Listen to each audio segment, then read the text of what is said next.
Hi, I'm John Noser. This is Board Game Geek TV. We're at Gen Con 2013. I'm with Chris Seslak of Asmati Games, and we're going to take a look at Consequential. Yes, so Consequential is a game we actually tried to kickstart last year and cut it off because we weren't quite done yet. Okay. It is a game that was inspired from the Risk Legacy world where you're changing your game as you play it and you're opening new things. So the game is evolving as you're playing. Exactly. I thought, why not do something like that with an RPG story kick, because nobody's really tried that. Okay. And what it is, it's a co-op board game where not only do you have your normal board game with bits and things in a box, but there's also a digital storytelling element where you're downloading episodes from the internet which are telling you not only how to set up your game for each episode, Okay.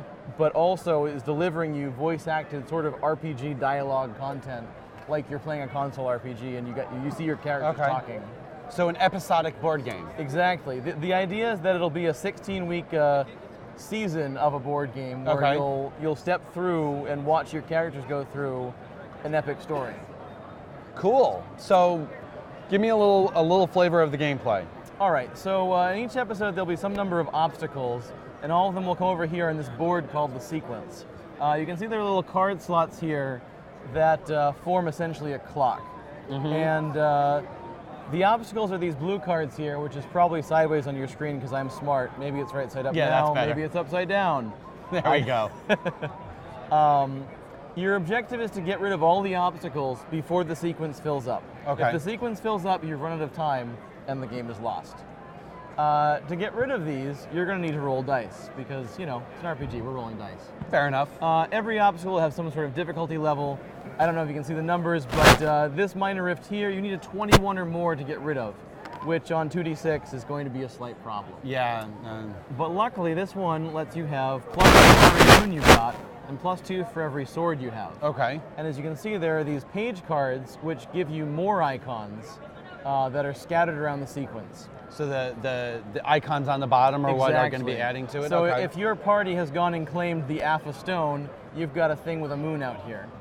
And when you are attacking a rift on the sequence, you can take all of the adjacent and contiguous cards in one big group to count for bonuses. Okay.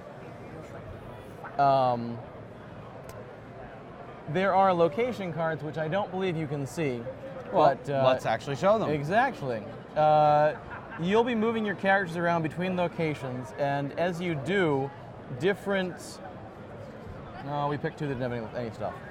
All right, so at Laurie Forest, there is a story deck that you use each game. Okay.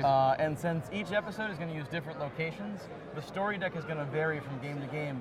That means all the cards you're using each game are going to vary. So every episode has a different play style, effectively. And you're getting all the cards at the beginning. You're not needing new cards every... Correct. The box will come with 4 sub-boxes labeled Act 1, 2, 3, and 4. Okay. So you're not even going to know what's in the other boxes until you get to episode 5, episode 9, episode 13. And if you try and open them early, well, there will be something. Snakes will pop out. Snakes will pop out. There you go. But anyways, in each episode, there will be cards which relate to locations. When cards come out of the story deck, they will go to those locations. You need to go there to claim them. And you'll be rolling dice to get these too. What's interesting and consequential is that in the center of the sequence, you've got 2 Destiny cards that have dice on them. Okay. Anytime you roll the dice during the game, you can swap out, let's say you rolled a 4 and a 1. That's a pretty sad roll. You can swap out one of your dice for the Destiny dice to improve your roll, store good numbers, or, you know, mitigate bad numbers. Okay. So there's a lot of strategy in the dice rolling, aside from just a straight, I'm rolling 2d6, oh, I did badly. The reason it's really interesting is because the number you store here on the Destiny card is going to give you a positive or a negative effect based on how good the number is. So if you've got two 6s stored up there, you're going to be having problems because all of your actions are going to take twice as long on the time wheel. Okay, plus one time claiming an action. Every time you claim a card. +1 time every time you challenge a card. So there's a benefit to having low dice on here because they'll give you good benefits while the high dice will give you bad benefits. So what I wanted was a co-op game with a little bit more strategy than your typical co-op game. You know, enough to keep everyone interested, not just the story, but the game itself. Something I see that has happened a lot with story-driven games is you've got a cool storybook, but the gameplay just sort of falls apart after a play or two, and you're sort of muddling through that to get to the story bits. Okay. So what makes this game cool You can just put it right down. is our iPad here. And what's going to happen is at various points during the game, story events will pop up. And when that happens, you're going to go to your iPad, you're going to pick the location you're at and the specific character that had that event, and you're going to get a little voice-acted dialogue. You can't hear it because it's Gen Con and we're loud here, but there's wonderful voice acting right here. This girl is amazing. So you might actually be able to hear it, I don't know. So all of these story bits... Probably not, No. Will bring you more background information. And it sort of brings the story into the game world. They'll have game effects and things too. So is this gonna, I'm assuming this is gonna be part of the episode that you're gonna be downloading. Yeah, so you'll download for either your iPad or your Android thing or even a laptop, some sort of file packet.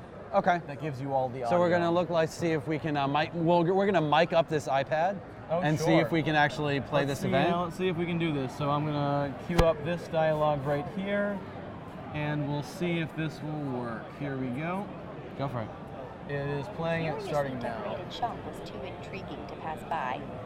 Within, You want to be able to hear a curious short man was waiting. I've been waiting for you. So that is You the fight the voice rifts. acting. I was listening will to it help. before. It was really nice. He Yeah, these handed are over a friends of mine. trinket, We're gonna grinning. run a Kickstarter for this next You month. wonder how I know. And you know, if I love my friends, but if we raise millions of dollars, maybe I'll go hire Will Wheaton or something. But yeah, so this is going to aim for next year for a release, but Kickstarter in the next month or two to bring it back to the world, because I think it's a really cool idea. So you expect Kickstarter to be maybe end of September, early October? Yeah, thereabouts. Okay. Well, thank you for showing us the game. I'll be back in exactly like a minute or two to show you Impulse. So that's Chris Cieslak of Asmati Games.